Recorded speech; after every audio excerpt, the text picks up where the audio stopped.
Open your Bibles, if you would, to Revelation chapter 21. I'm going to apologize for what I'm about to do. It may upset some of you, but I'm going to have to live with my decision.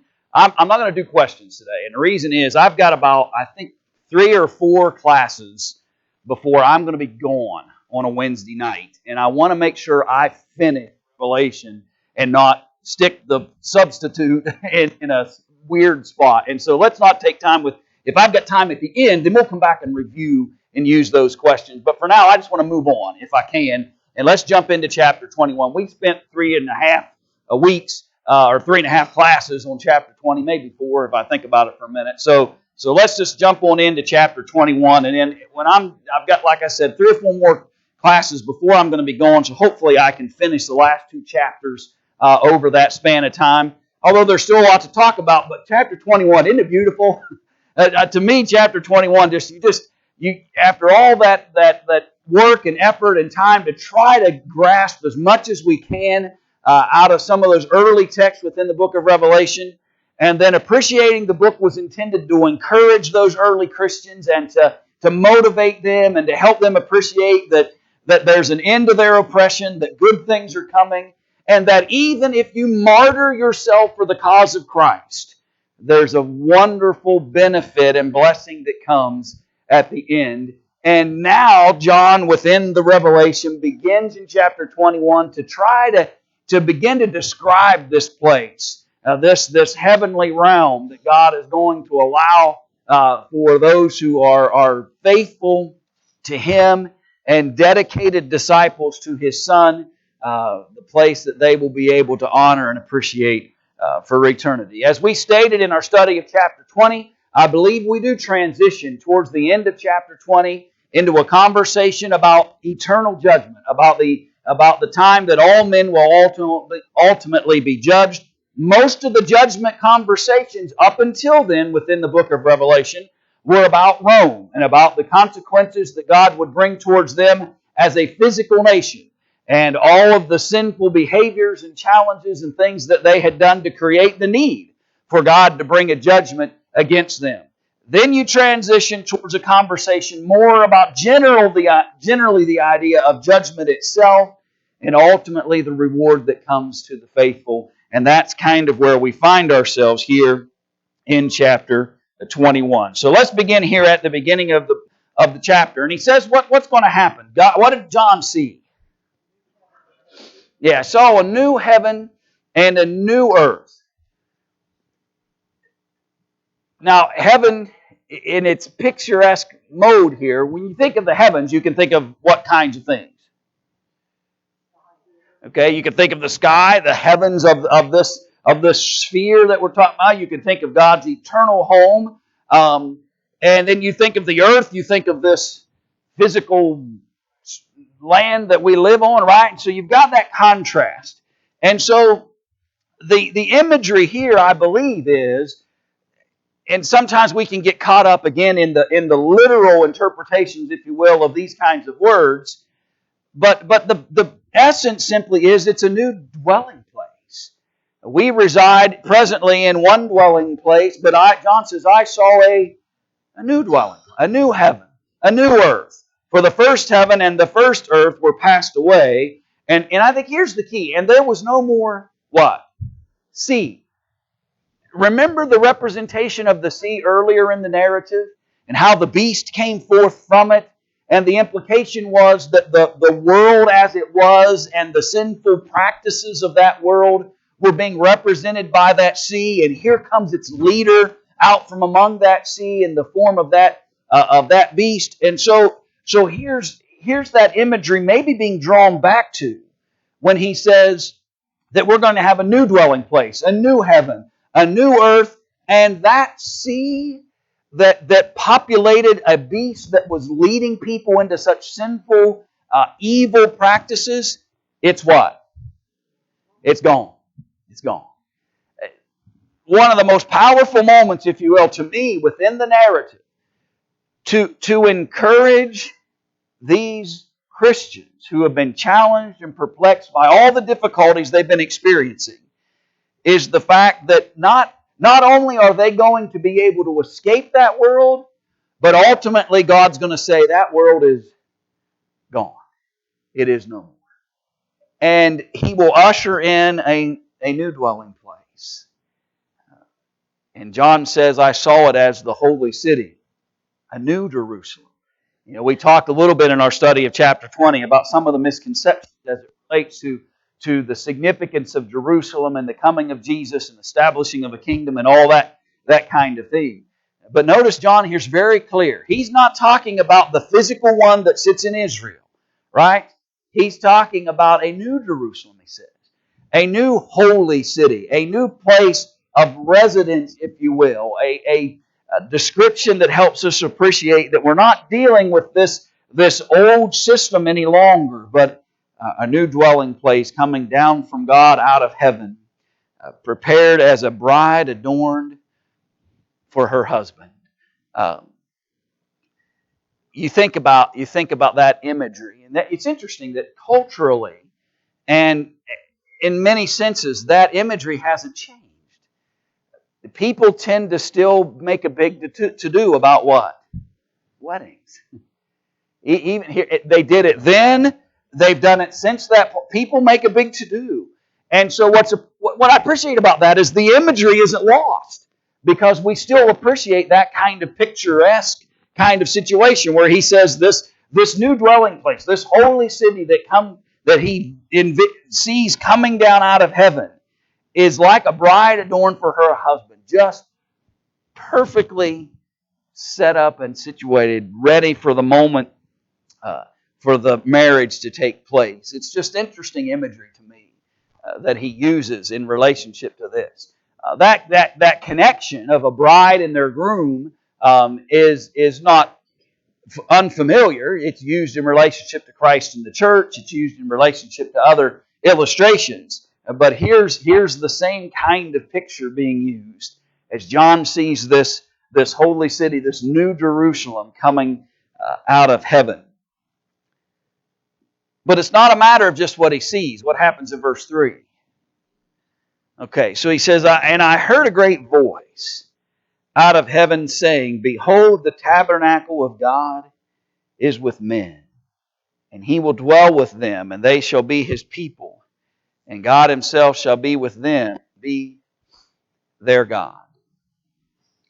Is that not exactly the purpose and intent that Jesus came to fulfill among men? He shall be their God, and they shall be to Him a people. That purpose, ultimately, in its fullest sense, gets fulfilled in this moment. Now, you recall, what was the tabernacle, by the way? I'm not trying to insult our biblical history knowledge here, but let's just remind ourselves, what was it, and what was its purpose, and when did it get used? Okay, a worship place, a dwelling place for God in the wilderness time, because the negative report had come back, right? And instead of going directly into the promised land, you had 40 years, right, of wandering in that wilderness. And so you had a period of time where they needed a tabernacle, which simply by definition means what? Tent, right? It's a movable structure, because they were wandering in the wilderness and they were moving, and so it was going to have to be something that they could tear down and move to another location. But it's that original dwelling place of God.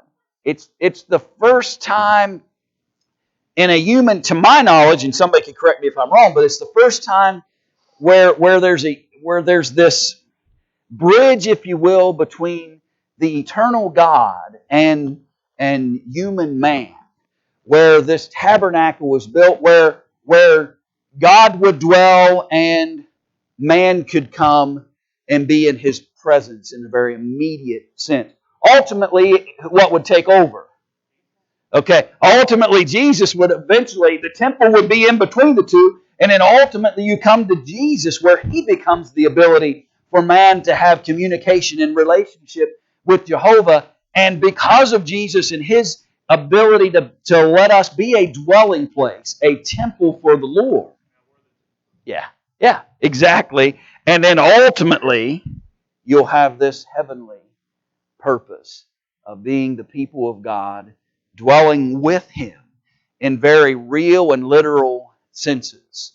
And just it's interesting that he goes and uses the tabernacle as the picture in this, and reminds us of the opportunity that we have to be, and in a much more sense, as if we're talking about eternity here, in more permanent ways.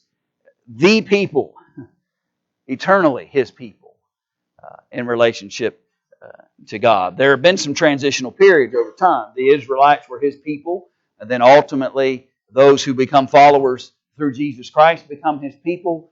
But there will come a moment where people throughout history who honored God, remember earlier in chapter 20, they would be judged out of the books. You would be judged according to whatever law you happen to have lived under. And ultimately, all of those who were followers of God end up in one tabernacle, one tent, one dwelling place where God is with them. And it's amazing when you think about that concept of we study the Bible a lot of times segmented, right? We even have curriculum when we use with children sometimes that kind of segment Scripture to help us appreciate the different historical moments. Whether you're dealing with the early fathers, or you're dealing with the times of captivity and all those homesick heroes, or you're dealing with the home again heroes when they come back from the captivity. You're dealing with the times of the kings, or the times of the prophets, or which are interconnected with each other. And so we generally think about the Bible from a little bit of a segmented approach. But ultimately, that whole history of mankind gets rolled into one tabernacle where all those who were connected to their Creator now dwell as His people, singular.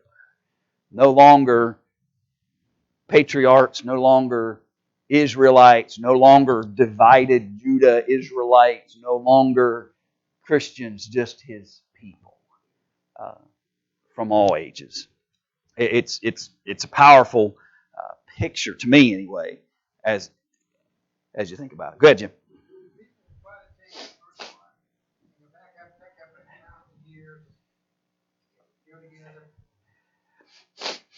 Well, they will use those, and I've always found that interesting because they will often sometimes talk about a purified earth. You mean, and but this doesn't seem to reference the idea at all of the earth just being purified. It talks about it being done away with and something replacing it. And again, it's imagery, though. I think that's the mistake sometimes we make. Again, that we're still talking about imagery and vision here, in the sense that the references are about where will we be able to dwell, not so much structural, if you will. Go ahead, Bob.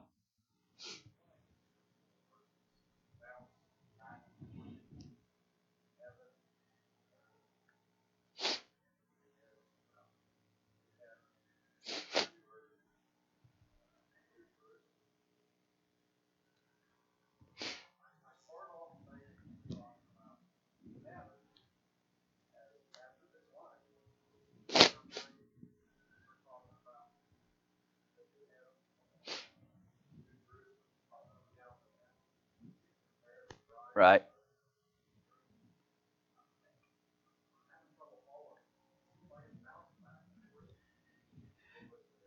Yeah.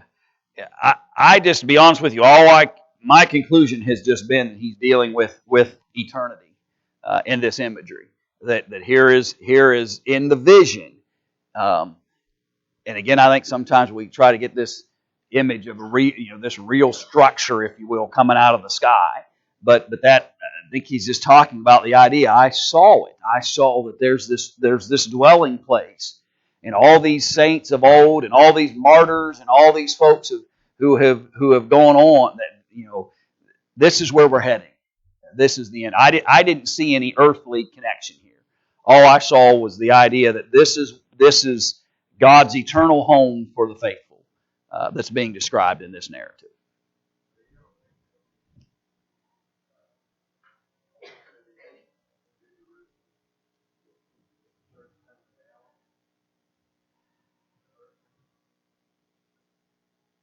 From an earthly standpoint, you mean? No. Yeah. That's just the conclusion. I'm not going to be dogmatic about it, but that's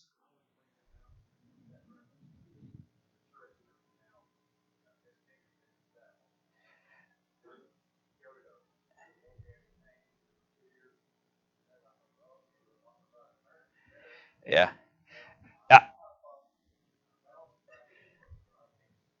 I, and that's why I concluded. I felt like why I concluded that it's dealing strictly with the eternal side of things is I don't know how you can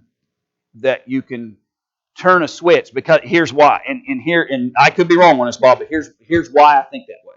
So we had those early conversations in those first 3 verses, and all of that is happening, and then notice he says, and verse 4, God shall. So whatever's happening in verse 4 is happening in connection with verses 1 through 3.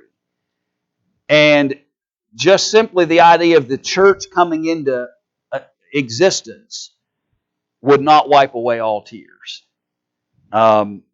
So I don't know how to make a transition if we're talking about the establishment of the church here on the earth in verses 1 through 3. I don't know how to transition that to then make the connection with what he's saying in verse 4. And so that's why I felt like he's just talking about eternity here. And verses 4 on help us understand that, because he defines what's happening connectively to what he saw in verses 1 through 3.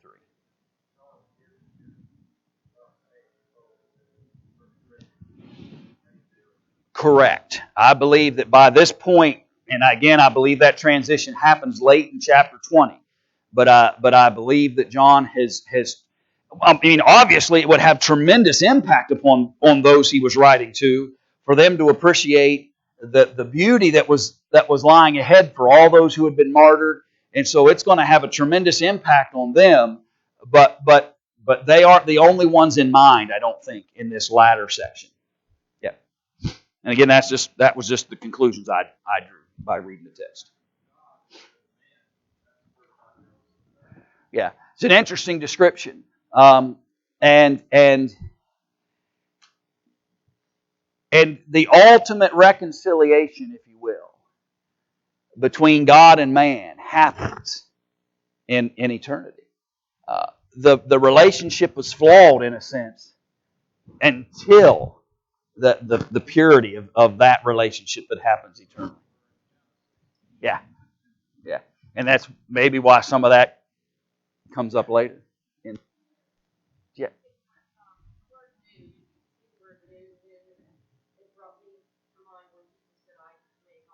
Yeah.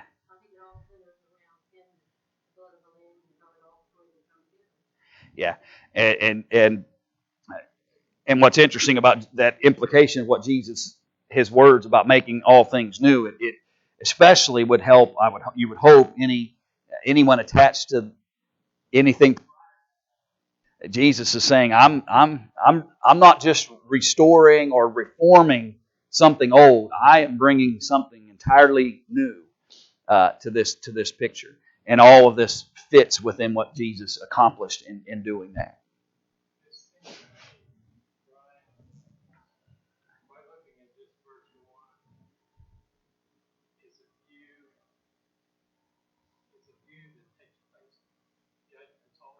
Yeah,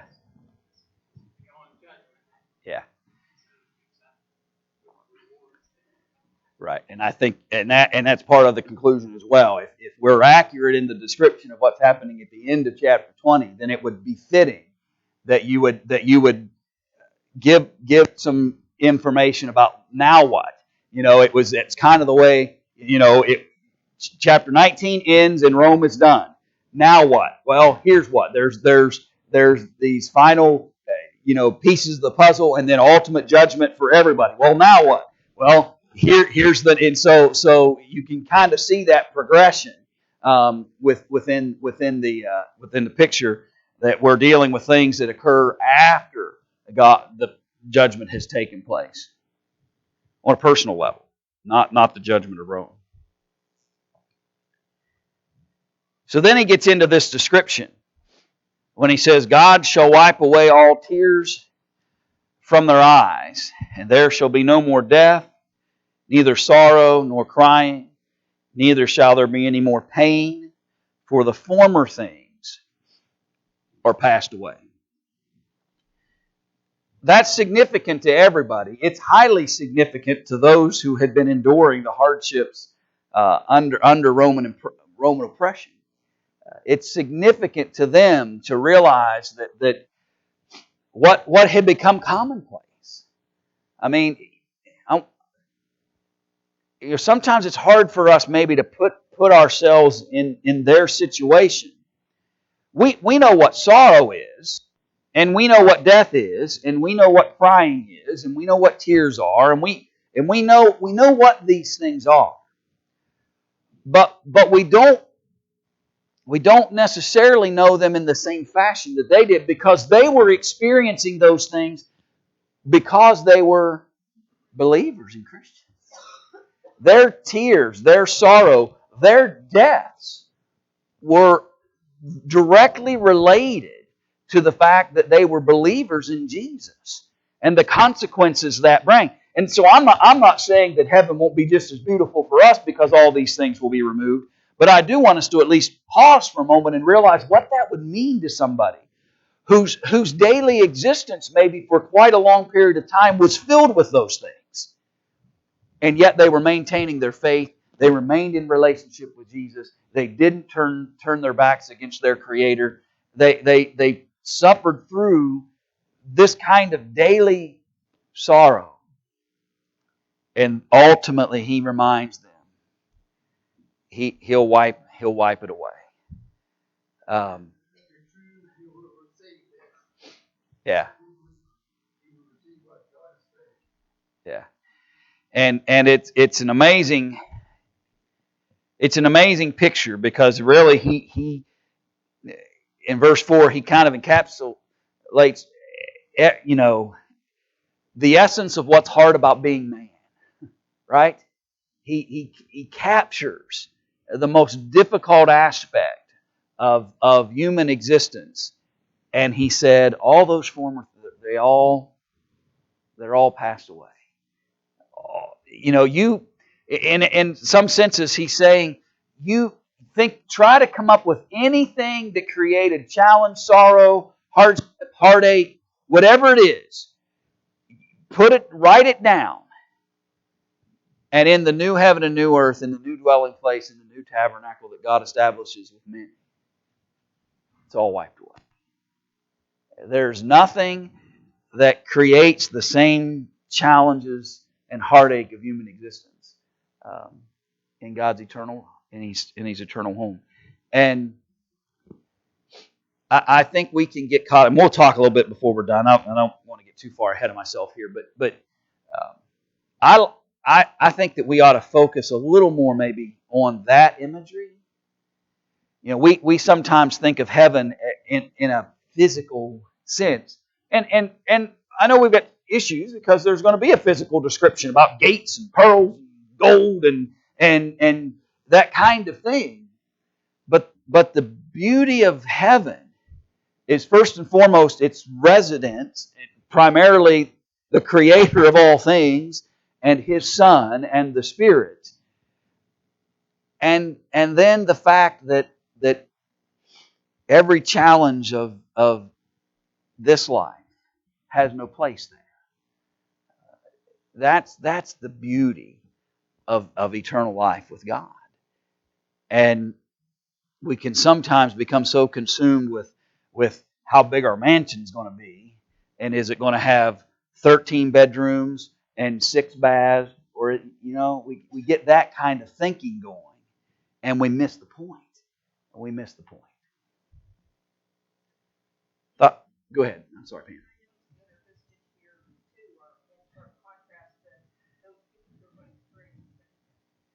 Yeah, yeah. The blessings being described here are definitely completely different than the experience of the second death that we see described earlier, and the sorrow and sadness and difficulty it brings to those who receive. And that's true.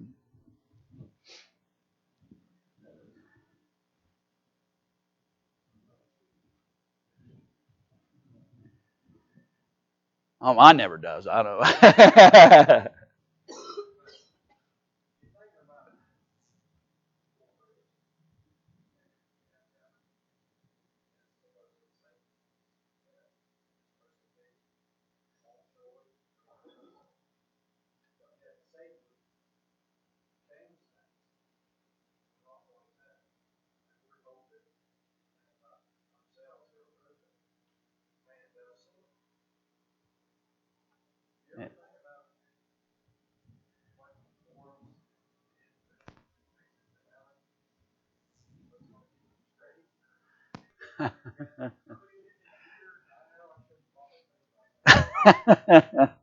Well, I don't want to judge you, Bob, but no, no. I guess is the first answer to the question, and I think that it. But I get the question. If the question just is in general, it's hard for us to fathom being us, but yet in a place of complete purity. And from that standpoint, I somewhat understand what you're driving at. It's hard for us to kind of imagine how could I, because I know that I fail, and I know that I have sins in my life, and how am I going? And so, and I think it's part of what God does through the blood of Christ. It's part of what God does through the purposes and plans that He can cleanse us in such a way that makes us fit for that dwelling place. Not that we're deserving of that dwelling place, but He, through Christ, makes us fit for that dwelling place.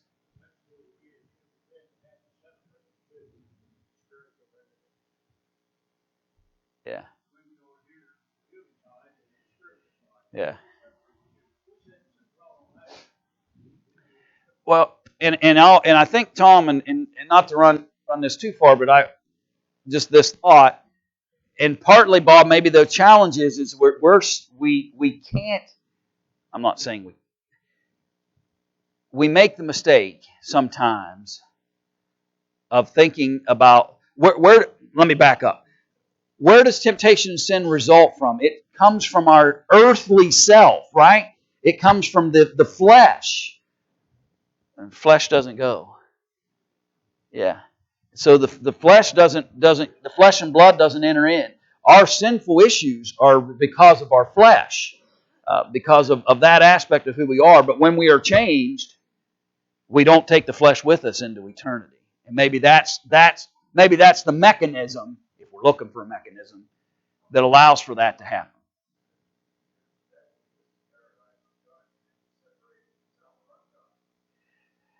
Yeah. Well, I mean, yeah, you're wading in the deep end of the pool there. I mean, I understand what you're saying. Would I don't have any idea. That's what I'm going to answer that question. I mean, how in the world, could a human spirit, for lack of a better description, could it rebel in the same fashion that Satan did? Is that the? Yeah, well, you can spin on that one all day long, Bob. I have no way for me to answer that, and there's no Here's how I would answer it. I don't have any indication within Scripture of that being possible, and that's the only way I'd know to answer it. That I don't know of anything that would hint that because we're not them. Angelic beings were slightly different than the spirit God gave to us.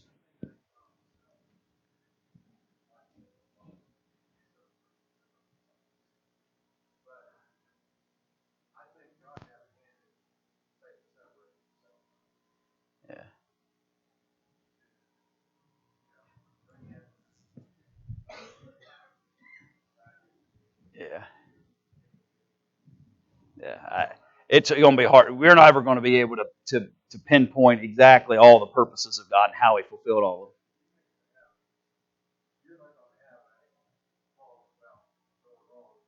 Yeah.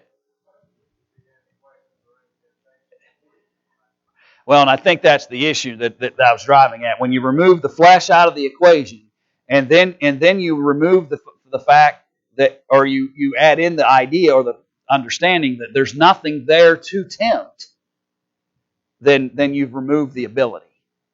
Without the flesh to fall and without the temptation to lead the flesh there, you wipe away the ability. Yeah, you would think. You would think.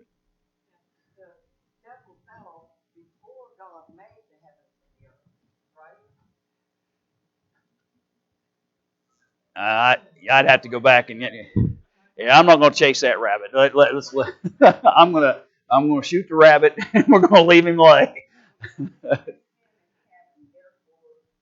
That's the point. And the reason I'll go back. I'll say it one more time. The reason why there isn't is because there's nothing there to tempt, and there's no flesh to be tempted, and so those concepts are wiped away as well.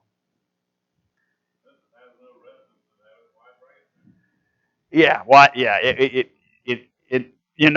I understand the complexities and the challenges we have in trying to understand what state or condition will I be in.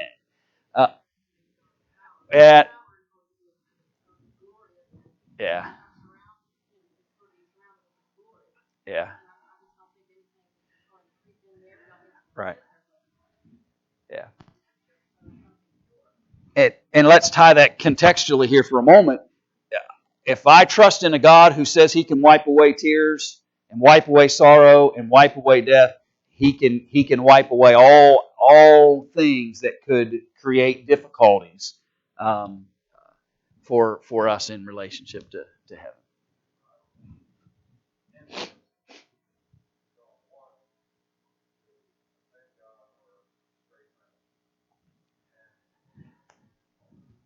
Yeah. Right. Right. Right. Yeah. And that's that's the point we're driving at. But he said in verse 5, then he said, He that sat upon the throne said, Behold, I will make all things new. And he said unto me, Write, for these words are true and faithful. So what he's, as we related just a few moments ago, and Jesus being quoted here, Behold, I make all things new. The things that of old that challenged, perplexed, caused problems, difficulties, hardships, you might in your mind go, well, um, how can he remedy that? Because the truth is, from an earthly standpoint, if you go through history, you can see one bad nation rise up, and judgment comes, problem resolved temporarily, and then what happens? Another nation. And as long as we're still dealing with earthly issues, those things will continue to plague and create problems. Jesus says the way I fix that, if you will, is I don't deal with the old. I'm making things new. And new in so many ways we couldn't even list them all in some senses, of all the things that Jesus changes and makes new. And I appreciate what he says at the end. He says, "And write this down, John, because it's true and faithful." The things I'm about to very specifically share with you, you need to relate. And in some ways, we've been dealing with all these pictures and visions and representations and trying to extract knowledge from those things. And now Jesus is very specific in his statement to John, where make sure people understand the truthfulness and the permanence, the faithfulness of the teachings I'm about to share with you. And he said to me, verse 6. It's interesting. He said to me, it is what? Is done. It's an appreciation of the fact that Jesus has said that these things have been accomplished. This dwelling place, in many senses, then I would, if I'm drawing the right conclusion, it's built. You think about it. Jesus said to His disciples in John chapter 14, "Let not your heart be troubled. You believe in God, believe also in me.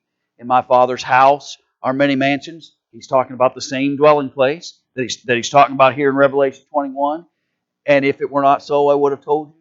And I go to prepare a place for you. And if I go to prepare a place for you, I will come again, receive you unto myself, that where I am, there you may be also." The dwelling place is made ready. And the purposes Jesus needed to fulfill, and could He accomplish these things? And if anybody has question and about the power that Jesus would have to accomplish and fulfill these purposes, Jesus says, "You tell them truthfully and faithfully, it is done." Yeah. Say it again, Brian. Yeah. And He says, I'm what? I'm Alpha and Omega. Why would He say that? The beginning and the end. Those are the beginning and the end of the Greek alphabet. I'm the Alpha and the Omega, the beginning and the end. Yeah. And I think that's the imagery that we can see. And He says, "And I will give unto him that is athirst of the fountain of the water of life freely." There are two implications that can have. His message is in times referred to as the fountain of life. We talked about even how John wrote in John chapter 5 about both of those aspects, about the idea that we can have life from the death of sin right now, that we can experience that life through the testimony of Jesus, and we can also experience eternal life as a result of that faithfulness. And Jesus here depicts here that here's these fountains of water of life freely. And notice, "He that overcometh shall inherit all things, and I will be his God, and he shall be my son." What's the significance of that statement, by the way? Who just said that? Jesus did. Those who challenge the deity of Jesus, I don't know how they answer what Jesus just said of Himself. There are other texts that illustrate the same thing. Thomas, when he finally gets in the presence of Jesus after Jesus' resurrection, if you recall, Thomas looks at Jesus and says, "My Lord and my God," and Jesus makes no corrective statement in relationship to that. And so that illustrates the deity of Jesus as well. But to me, what more bold declaration could there be that Jesus Himself, being quoted here directly from John, and Jesus says, "He that overcometh shall inherit all things, and I will be his God, and he shall be my son." There's an equivalence between God the Son and God the Father that Jesus very vehemently puts into effect here in His statement.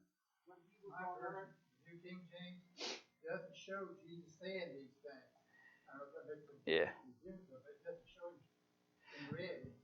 Yeah.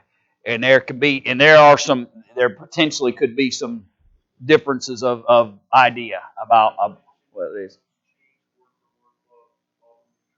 Yeah. There can be difficulties in relationship to who decides those things, and that's the hard part about translation, is who decides those things. And yeah, I don't know. Yeah, and I think that the imagery seems to point that Jesus is speaking here.